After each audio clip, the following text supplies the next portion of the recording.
Neste vídeo você conhecerá de quem partiu a iniciativa de se adotar uma convenção geral e qual era o contexto da época.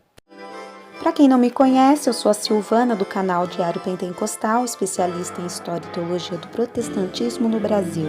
Se você ainda não é inscrito, se inscreve no canal, deixe seu curtir e compartilha com seus amigos para que mais gente conheça o canal.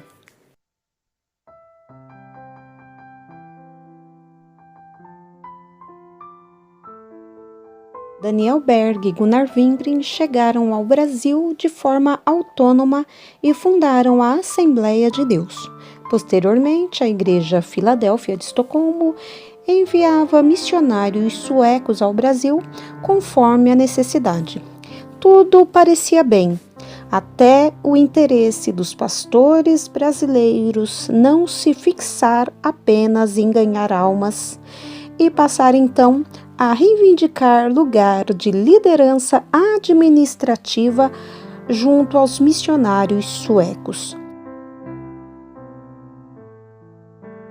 As convenções se denominam de convenções de igrejas, mas na realidade são convenções de pastores. Em geral, uma convenção defende o interesse dos filiados, no caso os pastores, e no mundo assembleiano não existe um órgão de igreja visando o interesse delas. Portanto, nesta seara, somente os pastores têm interesse. Convenção Geral de 1930. O ano de 1930 representou um momento muito importante tanto para os suecos quanto para os brasileiros. Os suecos completaram a expansão geográfica das igrejas Assembleias de Deus em todo o território brasileiro, alcançando visibilidade institucional. Nos primeiros anos, não houve convenção no sentido estrito da palavra. Ela assume personalidade jurídica somente em 1946, mas apenas escolas bíblicas. Por quê? Porque não havia problemas institucionais para tratar. Havia um longo período de oração e estudos bíblicos. Organização de uma convenção? De onde este grupo tirou esta ideia tão moderna, já que isto não existia nas Assembleias de Deus? Qual o objetivo de um organismo como este, já que os suecos, na direção do Espírito Santo, lideravam esta igreja muito bem? Realizada a primeira convenção das Assembleias de Deus no Brasil na cidade de Natal, assistida por 11 missionários suecos e 20 líderes brasileiros com o objetivo de resolverem certas questões que se prendiam ao progresso e harmonia da causa do Senhor. Origem do problema.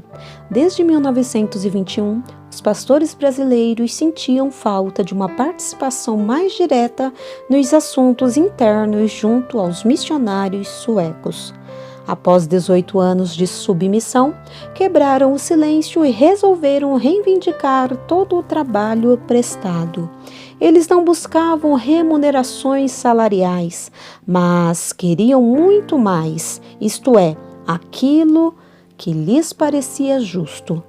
Serem reconhecidos não somente em suas igrejas, mas também na autonomia de seus trabalhos, não mais como simples homens obedientes, mas como dirigentes. Afinal, 18 anos de obediência e aprendizado foram suficientes para torná-los capacitados também a liderar. Os obreiros brasileiros do Norte e Nordeste tinham muito a reivindicar após esses 18 anos de dedicação nos trabalhos realizados nas Assembleias de Deus. Diante de cerca de 1.000 membros e de 160 obreiros, era de se pensar que todo este tempo não ficaria apenas como serviço prestado, visto que todos dependiam unanimemente dessas igrejas para sustentar suas famílias e garantir o futuro para os seus filhos. versão do texto de convocação dos brasileiros para a primeira Convenção Geral das Assembleias de Deus no Brasil, por motivo de algumas dificuldades entre os missionários e os irmãos brasileiros sobre a direção do trabalho. Tivemos, pela graça de Deus, a inspiração da necessidade urgente de uma convenção geral para resolverem certas questões. Todos nós sabemos a crise porque, como uma dura prova, passou as Assembleias de Deus neste país e não podemos nos conformar com o estado de coisas. Temos em vista convidar todos os obreiros por meio deste manifesto. Deve começar no dia 12 do referido mês e não precisamos o término da mesma convenção. É porque achamos justo deixar ao arbítrio das necessidades e circunstâncias da ocasião, pois só assim será possível remover certos obstáculos que podem embaraçar a causa do nosso Senhor Jesus Cristo. Francisco Gonzaga, Cícero Lima, Antônio Lopes, Ursulino Costa, Napoleão de Oliveira Lima, José Barbosa, Francisco César, Natanel Figueiredo e Pedro Costa. Tentando um acordo entre missionários e pastores, a partir desta data, as decisões dentro das Assembleias de Deus contavam com a presença dos líderes brasileiros que aos poucos começaram a ter visibilidade de ordem administrativa. No Diário de Wingren, em seu relato desta convenção, há diversos trechos de artigos e cartas de Levi Petrus, escritos posteriormente à sua visita ao Brasil, defendendo a ideia de igrejas livres.